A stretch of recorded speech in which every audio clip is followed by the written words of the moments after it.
موية الحمام نار عندك، جايب لك سر من الأسرار يخلي موية الحمام باردة وفي ثواني وفي كل حمام.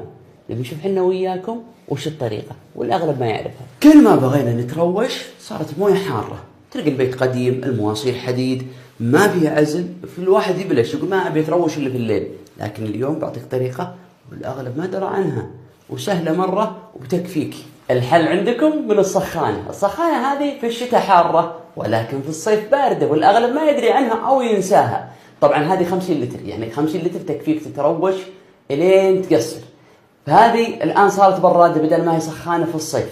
كل اللي عليك إنك وشو بس تجي تتروش، بدل ما تحطه على اليمين حطه على اليسار من جهة السخانة وتروش، خلاص تجيك الآن موية باردة جدا جدا جدا.